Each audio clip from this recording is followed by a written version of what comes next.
Bien, muy buenas noches, hermanos. Les damos la más cordial bienvenida a nuestro estudio, pues, del libro de Eclesiastés. Como todos los viernes, nos encontramos, pues, a las 8 de la noche examinando, estudiando un poco este maravilloso libro. Así que vamos a orar. Padre Santo, en el nombre de Jesús, Señor, estamos en tu presencia, siempre con un corazón agradecido, Señor. Gracias por tu bondad, por tu misericordia, por tu gracia. Gracias, Señor, porque si estamos aún vivos aquí, Señor, es porque tú lo permites y pues sabemos que mientras estamos viviendo en este mundo, pues tenemos que hacer todo el esfuerzo posible, Señor, para poder cumplir las instrucciones que tú nos diste, que es ir y hacer discípulos a todas las naciones, bautizándolos en el nombre del Padre, del Hijo y del Espíritu Santo. Así que también, Señor, pues tenemos que predicar, tenemos que dar a conocer tu palabra, Señor, para que la pueda conocer, para que el mundo pueda conocer el amor tuyo hacia la humanidad, pues demostrado a través de la entrega de tu Hijo, Señor, para que pueda, pues, ser el instrumento de salvación para cada uno de nosotros. Pues el pecado exige, pues, un sacrificio y el sacrificio fue Cristo. Señor, te damos gracias por esa oportunidad que nos das, pues, de expandir el Evangelio y también, Señor, pues, para poder estudiar tu palabra y conocerte cada día más. Señor, pues enseñoríate tú en todo lo que hagamos en esta noche y que el propósito principal sea exaltar, bendecir y glorificar tu nombre. En el nombre de Jesús oramos. Amén y amén. Bien, hermanos, estamos pues en nuestro 12º estudio de este libro de Eclesiastés y vamos a seguir con el tema La vida no es justa. Esta es la segunda parte. Así que para poder comprender mejor este tema, tenemos que hacer una pequeña introducción sobre lo que ya hemos visto. Dijimos la semana pasada que cuando Salomón examina pues la vida por primera vez debajo del sol, lo hizo desde un punto de vista pues distanciado, desde un punto de vista filosófico. Y su conclusión era de que la vida no tenía sentido y que al mismo tiempo la vida era monótona. Entonces Salomón realiza un segundo análisis y donde va a las personas directamente a los que están viviendo y descubre que la vida no es tan simple, ¿verdad? Al observar a las personas de carne y hueso y al mismo tiempo las situaciones por las que están pasando, tuvo que lidiar pues con hechos dolorosos como la vida y la muerte, el tiempo, la eternidad y el juicio final. En este capítulo 4 que hemos empezado a estudiar desde la semana pasada, aporta pues al resultado de su investigación luego de visitar 4 lugares, ¿no? Y su conclusión fue de que la vida pues es cualquier cosa menos monótona, porque no tenemos ni idea de las cosas que nos van a suceder hacia adelante o de repente las cosas que nos están sucediendo en este momento. Entonces, en el mensaje anterior vimos que Salomón visitó 2 lugares, vamos a recordarlos. En primer lugar, pues él visita un juzgado, ¿no? Y es testigo de 3 tragedias lo que sucede en ese juzgado. En ese juzgado mira la opresión y la explotación de los tribunales de justicia. Al mismo tiempo ve el dolor y la tristeza de la vida de los seres inocentes y también la despreocupación de parte de aquellos que podían haber ayudado. Entonces se encuentra con una realidad, ve que la vida pues no es justa, sobre todo en los tribunales, ¿no? Quedó realmente él al mirar todo esto que había una opresión sobre todo de los que ellos tienen más, sobre los que no tienen, o influencias y la otra persona se encuentra pues desvalida, no tiene a quién acudir y también hay una despreocupación total pues de quienes pudieron haber ayudado a administrar verdadera justicia y no lo hacen. Entonces él queda totalmente abatido por lo que por lo que él decide que mejor o llega a la conclusión que mejor es estar muerto que vivo y sobre todo oprimido, ¿no? Uno estaría muerto, dice, mejor si nunca hubiera nacido. ¿Por qué? Porque no tendría que ver las maldades pues, de estos hombres pecadores. Esa es la conclusión que llega Salomón al visitar mm, el juzgado. Por otro lado, entonces, Salomón pues sigue investigando y es como que va ahora al mercado público y ahí experimenta pues cuatro clases de hombres. El hombre laborioso, no, el hombre laborioso que realmente tiene todo, pone todo el empeño, pues es hábil realizando su trabajo, pues se dedica todo el tiempo y es próspero también. Pero al indagar el corazón de este hombre laborioso se encuentra pues con una gran desilusión, porque el motivo de ese trabajo pues es simplemente para acumular riquezas, ¿no? O de repente competir con otros para ganar, para adquirir las cosas e incluso pues con el propósito de tenerlas antes que el otro, su primera desilusión. Después también ve al hombre ocioso, el que realmente pues no quiere hacer absolutamente nada, y vemos que la actitud de él pues lo va a llevar a la ruina, lo va a llevar al desastre, lo va a llevar pues a la destrucción. Y también ve el hombre equilibrado, el que trabaja, se esfuerza, pero también tiene tiempo para disfrutar la vida, ¿no? Y también ve al hombre independiente que trabaja, se esfuerza, hace bien las cosas, pero no tiene a quién dejarlas, pero sigue acumulando riquezas, ¿no? Entonces dice, pues todo esto es vanidad. La conclusión de Salomón, pues fue, todo esto es vana ilusión y una pesada carga. Cuando examinamos todo esto, pues vemos de que Dios quiere que trabajemos, pero debemos de hacerlo pues con el espíritu correcto y también por las razones correctas. Por eso son bienaventurados los equilibrados, ¿no? Eso es lo que comentamos a grandes rasgos la semana pasada. Hoy vamos a examinar los otros lugares en donde que visitó Salomón, ¿no? Con el ánimo de poder seguir investigando sobre el comportamiento del hombre. Entonces es como que ahora va a la carretera, ¿no? Y eso está en los versos del 9 al 12. Y vamos a leerlo. Dice, mejores son dos que uno, porque tienen mejor paga de su trabajo. Porque si cayeren, el uno levantará a su compañero. Pero ay del solo, que cuando cayere, no habrá segundo que lo levante. También, si dos durmiesen juntos, se calentarán mutuamente. Mas, ¿cómo se calentará uno solo? Y si alguno prevaleciere contra uno, dos le resistirán, y cordón de tres dobleces no se rompe pronto. Salomón, pues al observar a este hombre independiente, después de ir en una visión, o después de experimentar la visitación al mercado, pues y mirar al hombre a este hombre independiente, le llegó pues de repente a considerar la importancia de la amistad y al mismo tiempo el valor que tienen, ¿no? A que las personas vayan juntas. Es muy probable, pues cuando uno lee este pasaje, que de repente Salomón haya recordado un proverbio judío que dice, un hombre sin amigos es como una mano izquierda privada de la mano derecha.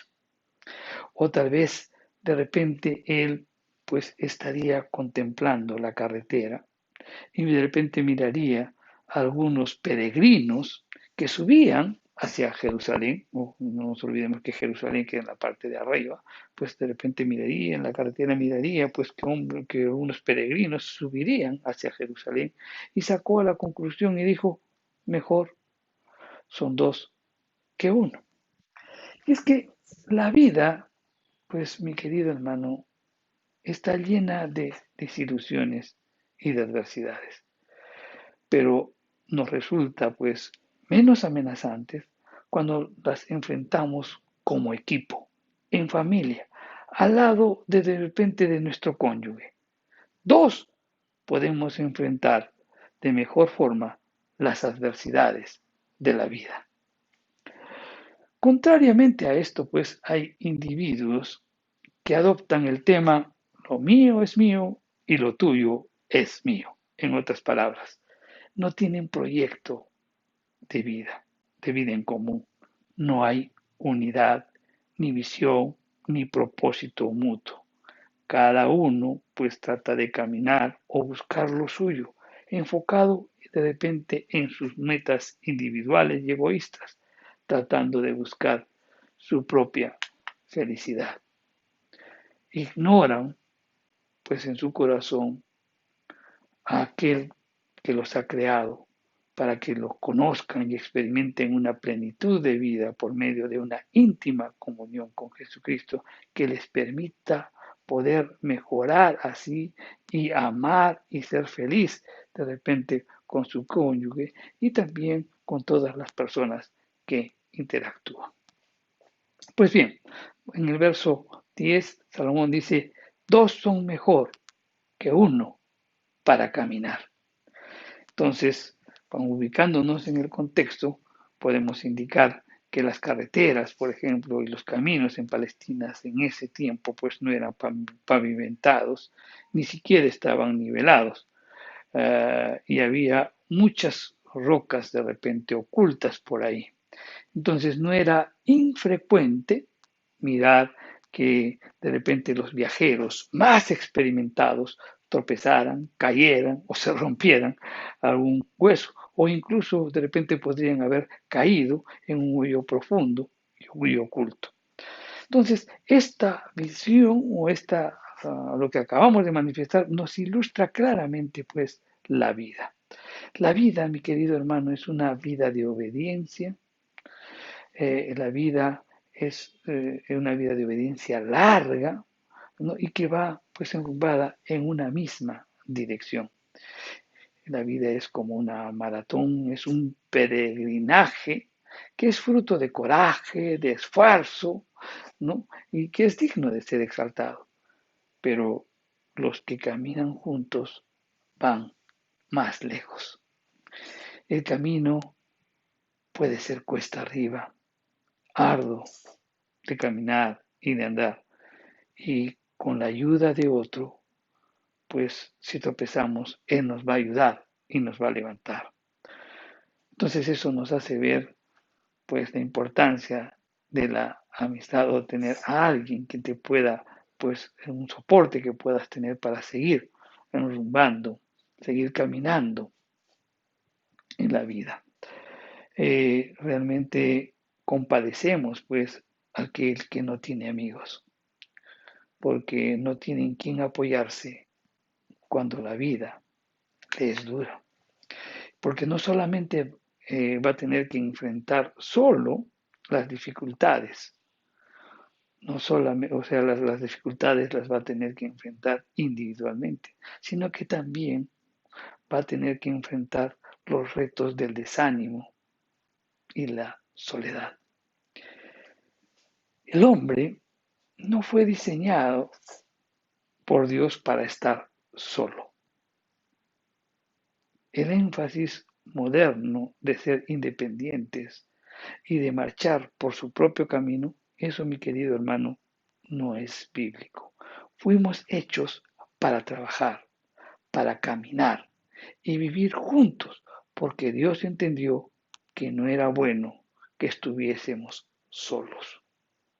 La soledad es una luz de advertencia de un medidor interno que nos confirma que estamos agotando el combustible principal que requerimos para funcionar en forma eficiente. Porque tenemos que interactuar, no podemos estar solos. Fuimos hechos, mi querido hermano, para relaciones interpersonales. Fuimos hechos para relaciones personales también. De no ser así, entonces, ¿quién se quedaría casado? Si no fuéramos hechos para interactuar con las personas, entonces, ¿quién querría salir de noche, pues, y de repente estar con un grupo de amigos o de amigas?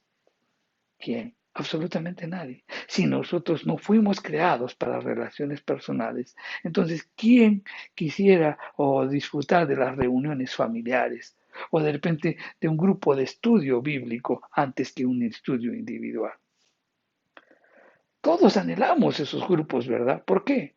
Porque nos necesitamos el uno al otro. Y nos necesitamos al uno al otro diariamente, de la misma manera en que nosotros comemos, o de la misma manera en que necesitamos el agua, de la misma manera que necesitamos el aire, de la misma manera que necesitamos el techo. Necesitamos interactuar, fuimos sido creados para eso. Entonces, esa es la lección que podemos aprender en este primer verso 10. Otra de las cosas que dice Salomón es que dos son mejor que uno para calentarse. Entonces tenemos que ubicarnos también en el contexto en el que fue escrito y tenemos que remontarnos pues a la época de Palestina en esa época. Dos viajeros pues que de repente que tuvieran que pasar la noche en esa época en el campo o incluso en las posadas de Palestina pues sentirían el frío de la noche y la necesidad de ayudarse mutuamente para conservar el calor. ¿Por qué se dice eso? Es que realmente cuando nosotros nos acostamos por la noche, el calor llega a ser más importante. ¿Por qué? Porque nuestros cuerpos pasan pues a una especie de almacenaje en frío. Permanecemos así completamente sedentarios por 8 horas. Se queman pocas calorías y por tanto pues eh, en el verano incluso necesitamos cubrirnos con alguna manta cuando nosotros dormimos, porque a nadie le gusta pues los pies fríos o de repente la baldosa fría del piso cuando nosotros vamos al baño a levantarnos en la mañana. A todos realmente nos gusta el calor, ¿verdad? Y como todos sabemos, pues dos cuerpos crean más calor que uno mientras nosotros dormimos. Hay algo pues placentero y seguro al tener que alguien duerma junto a uno. Ah, y si esto, por ejemplo, lo aplicamos al matrimonio, pues es algo muy interesante. El elemento esencial, pues, en la ecuación del matrimonio, además del hombre y de la mujer, es aquello que nos une, aquello que nos llena. Y nos referimos al amor de Dios derramado, pues, en sus corazones, que los habilita, pues, para que vayan al matrimonio no a buscar ser saciados, sino amar y servir y cubrir todas las necesidades del cónyuge, para que en la intimidad encuentren pues la plenitud de todos los sentidos, disfrutando así pues de una perfecta unidad, cobijados pues bajo la sombra de la lealtad, del compromiso y del pacto de amor y permanencia que un día hicieron delante de Dios. ¿Qué ocurre, en cambio, cuando el hombre o la mujer no busca la felicidad en Dios, sino en una pareja? En la mayoría de casos, pues va de relación en relación y nadie llena su corazón. Además, no es capaz de amar, ni servir, ni brindar plenitud al corazón de nadie. La Biblia, pues, nos enseña que es bendito el matrimonio entre el hombre y la mujer cuando hacen un pacto y lo cumplen poniendo a Cristo, pues, en medio de ellos. Verdaderamente ellos brindan, pues, calor mutuo, se aman, se sacian, más aún, se complementan. El amor es una cobija de afecto, y afirmación que nos mantiene seguros, a salvo pues de las heladas ventiscas de la vida. En el verso 12, Salomón también expresa y dice, dos son mejores que uno para vigilar. Uno puede ser vencido, pero dos podrán resistir más, ¿verdad? Con la cuerda de 3 hilos no se rompe fácilmente. Era peligroso, pues, para una persona viajar solo, tanto de día o de noche. Y la mayoría de las personas, pues, en los tiempos de Salomón viajaban juntos, por amor de repente de tener una compañía o de repente también por tener seguridad. David se sintió muy agradecido cuando un amigo le echó una mano y le salvó la vida. Vamos a leerlo y está en 2 de Samuel, en el capítulo 21, del 15 al 17. Y dice, volvieron los filisteos a hacer la guerra a Israel, y descendió David y sus siervos con él, y pelearon con los filisteos, y David se cansó. Isbi Benob, uno de los descendientes de los gigantes, cuya lanza pesaba 300 siclos de bronce y quien estaba ceñido con una espada nueva, trató de matar a David. Mas Abisai, hijo de Sarbia, llegó en su ayuda e hirió al filisteo y lo mató. Entonces los hombres de David les juraron, diciendo, nunca más de aquí en adelante saldrás con nosotros a la batalla, no sea que apagues la lámpara de Israel. Realmente un amigo fue el que lo ayudó a David. La importancia pues de tener un amigo, sobre todo en aquellos momentos difíciles en que nos puede ayudar para seguir adelante, para de repente una palabra de consuelo, una palabra de ánimo o de repente una exhortación que nos permita seguir adelante. La importancia de tener un amigo. Un cordón puede romperse pues con facilidad. Dos cordones pueden o requieren más fuerza para romperlo, pero 3 cordones enlazados juntos no se rompen fácilmente. Si 2 viajeros son mejor que uno, entonces 3 pueden pasarla mejor. Salomón pensaba pues en la unidad implícita de estos 3 cordones enlazados juntos. Linda imagen de lo que es la amistad. Pero también hay una cosa que tenemos que entender. La Biblia nos enseña que Dios es el Padre de misericordia y nos da toda consolación. ¿Qué significa consolación? Consolación significa alguien que está a tu lado para ayudarte, para protegerte, para socorrerte, para animarte, de manera que nunca más te encuentres solo. Antes de ascender a los cielos, Jesucristo prometió a sus seguidores y consecuentemente a nosotros que creemos en Él y dijo, he aquí, yo estoy con ustedes todos los días hasta el fin del mundo. Por otro lado, también antes de ser crucificado, nuestro Señor pues le había rogado al Padre que nos diera otro consolador para que estuviera siempre con nosotros. Y al mismo tiempo nos prometió, no os dejaré huérfanos, vendré a vosotros. Y ese es ese deseo de Dios, de estar siempre junto a nuestro lado en cada momento, ya que nos ama y nos anhela. Pero la soberbia y la búsqueda pues desenfrenada de la felicidad aquí y ahora debajo del sol ha llevado pues al hombre a darle la espalda a Dios.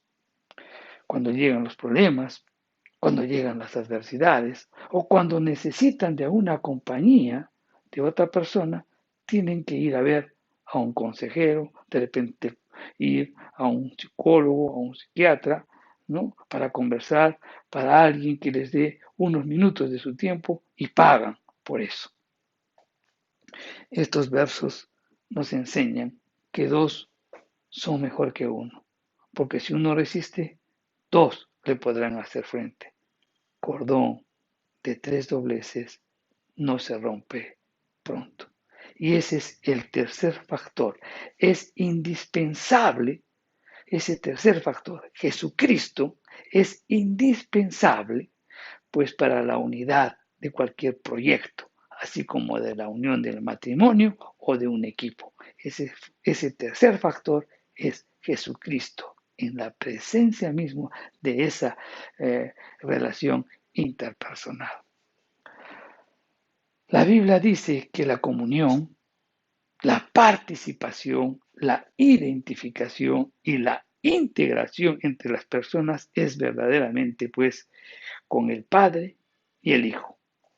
En su carta a los Colosenses, Pablo afirma que el amor de Dios es el vínculo perfecto.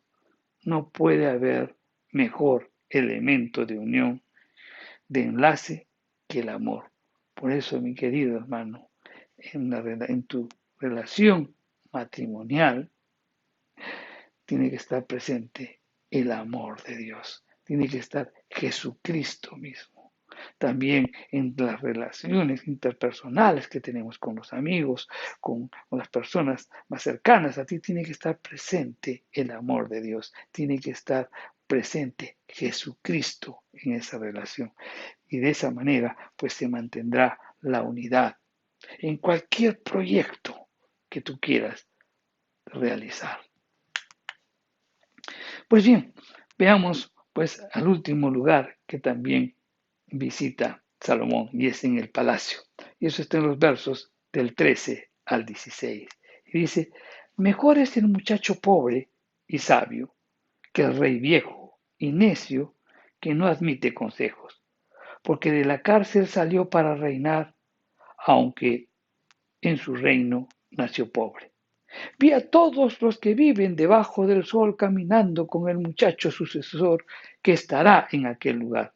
No tenía fin la muchedumbre del pueblo que le seguía. Sin embargo, los que vengan después tampoco estarán contentos con él. Y esto también es vanidad y aflicción de espíritu. ¿Qué nos quiere decir aquí Salomón? Y es que en esta oportunidad Salomón hace un relato que nos enseña dos verdades.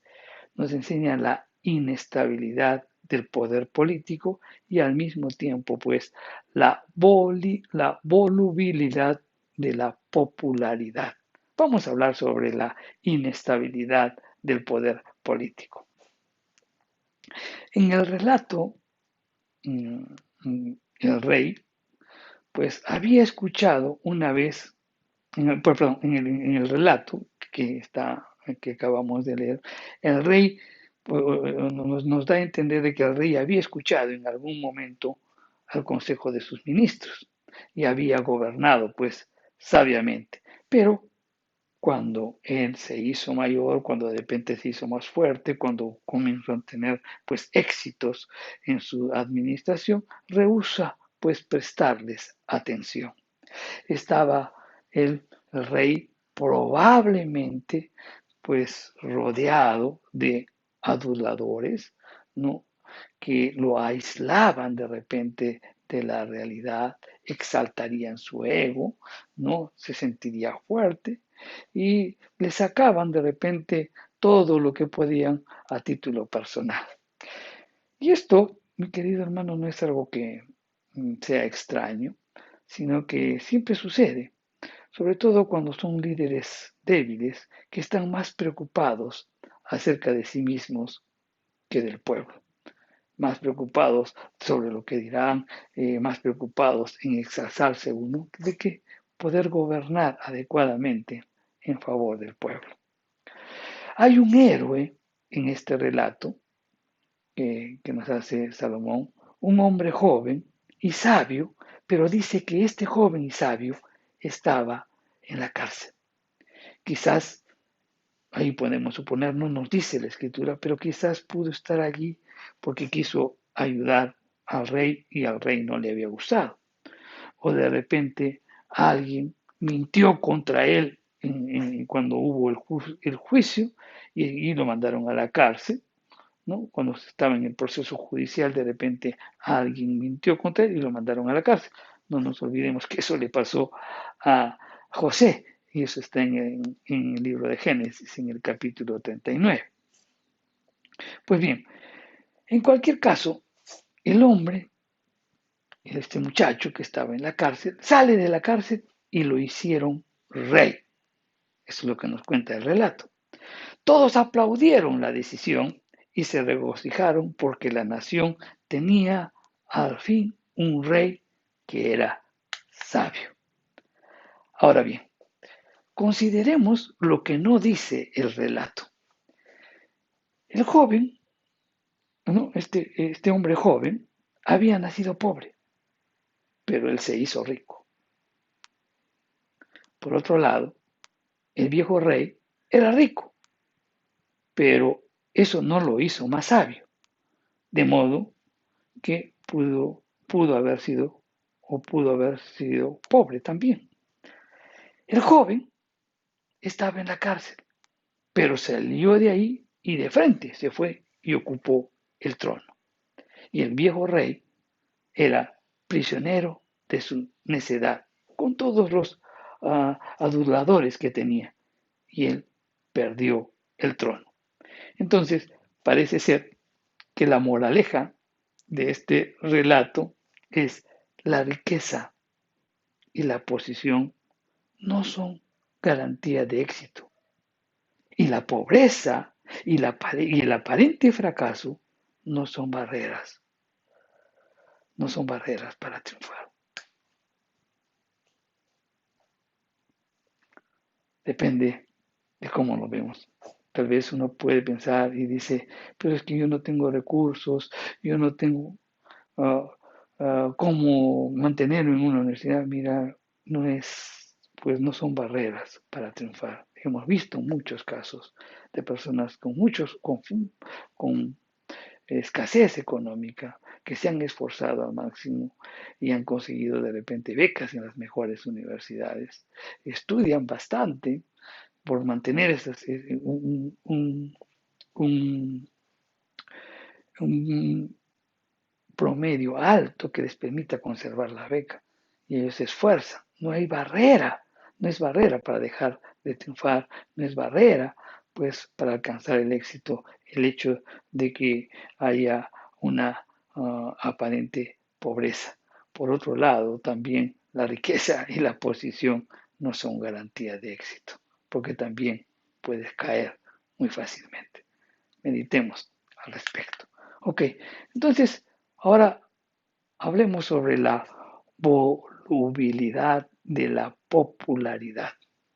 Aparentemente, este hombre joven sale de la cárcel, subió al trono por decisión popular. Y dice, vi a todos los que viven debajo del sol caminando con él, con el muchacho sucesor, que estaría en lugar de aquel. Eso es lo que nos dice Salomón, ¿verdad? Parece pues que como nuevo rey él lo logró, pero su popularidad no duró mucho. Puede convertirse uno pues en caudillo de millones de personas y ser muy popular, pero luego viene pues la joven generación que lo rodea y lo rechaza. ¿No? Eso es lo que nos dice en el verso 16 la versión, la Biblia al día. Entonces, en la traducción de la Biblia al día, pues de este verso 16, nos dice que la nueva generación que lo rodeaba lo rechaza. Ah, la nueva multitud, pues entonces lo destronó y entronizó a otro.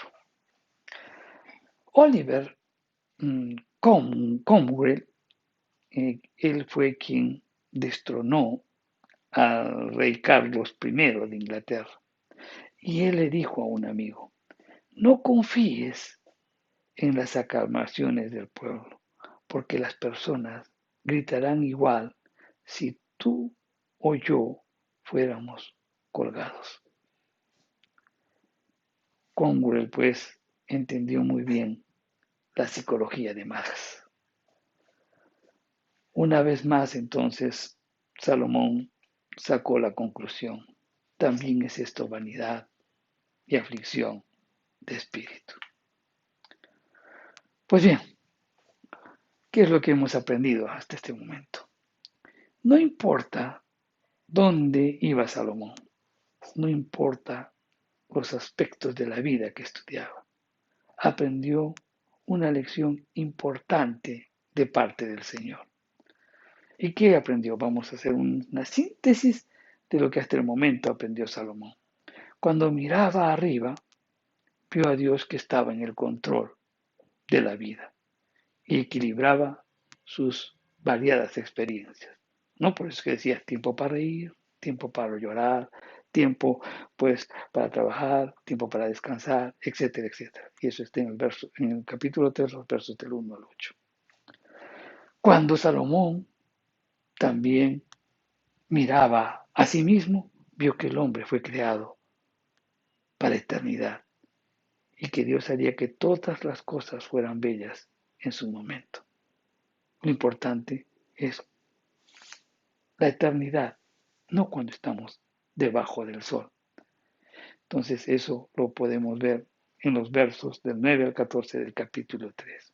Miren lo que va aprendiendo Salomón, ¿no? En primer lugar, cuando miraba hacia arriba, que Dios tenía el control.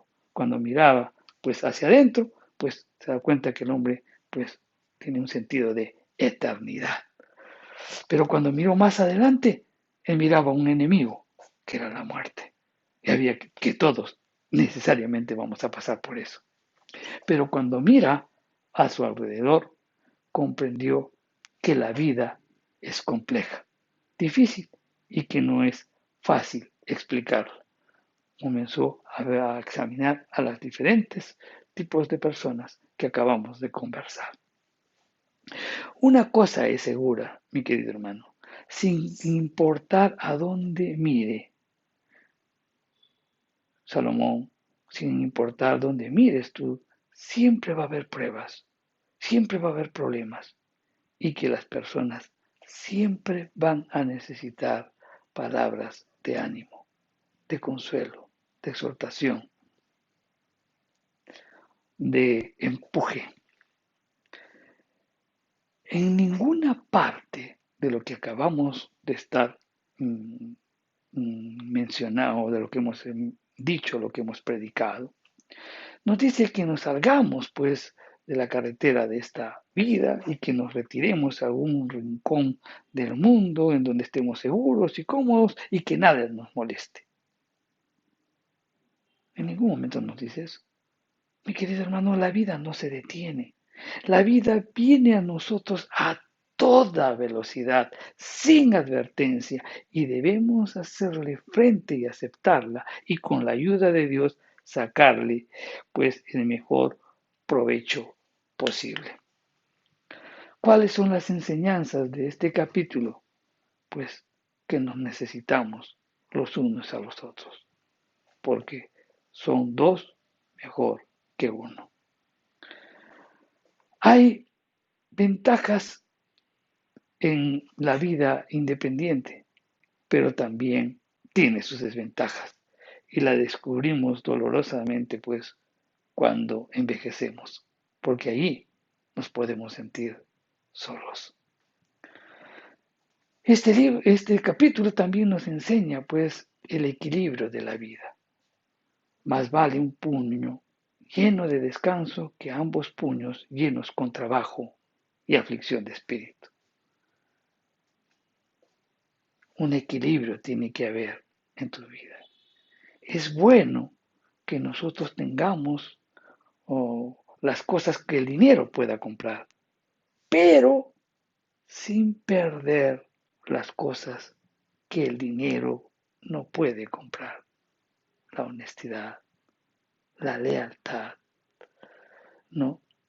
La honorabilidad, etcétera, etcétera. Es bueno que trabajes, que te esfuerces, que generes tus recursos, que puedas comprar lo que de repente anhelas, pero no puedes dejar a un lado las cosas que el dinero no puede adquirir. Cristo dijo, ¿qué aprovechará el hombre si ganare todo el mundo y perdiere su alma? ¿O qué recompensa dará el hombre por su alma? Meditemos al respecto. Creo que en este capítulo, pues Salomón ha hablado a nuestros corazones.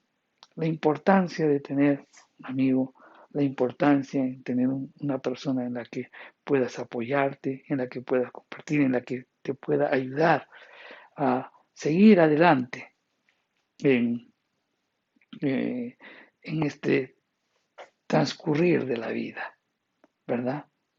Ok, pero al mismo tiempo también pues Salomón nos está enseñando en esta parte que acabamos de comentar, pues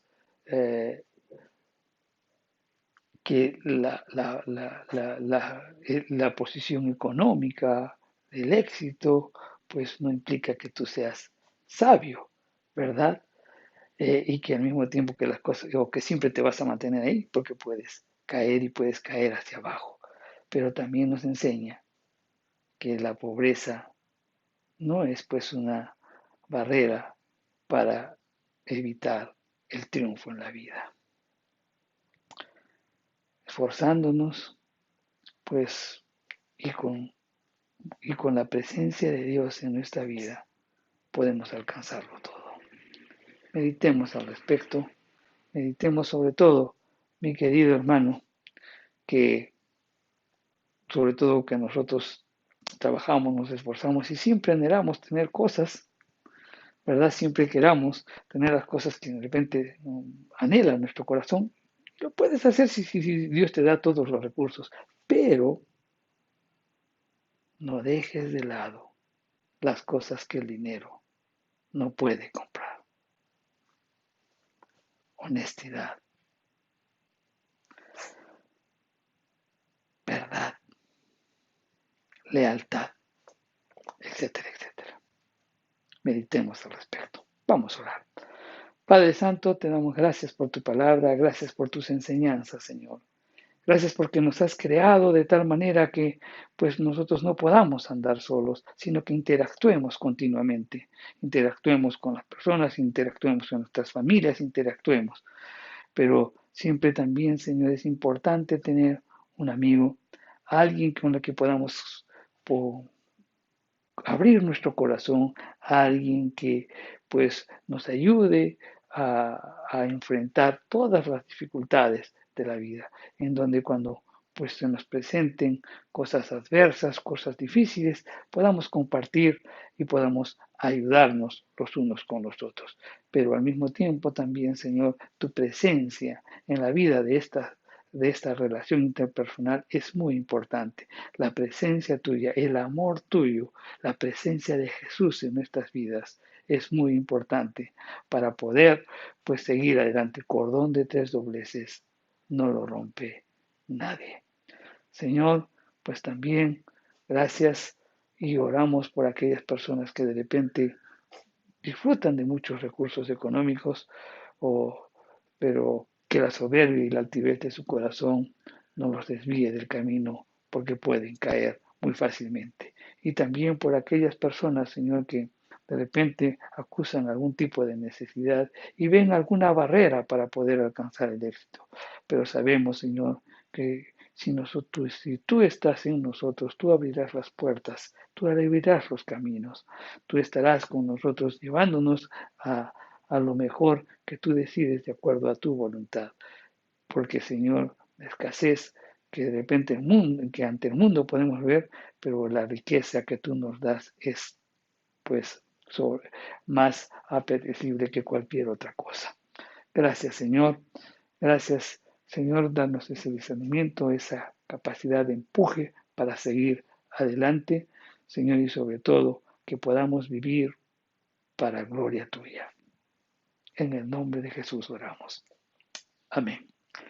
Que Dios los bendiga, hermanos.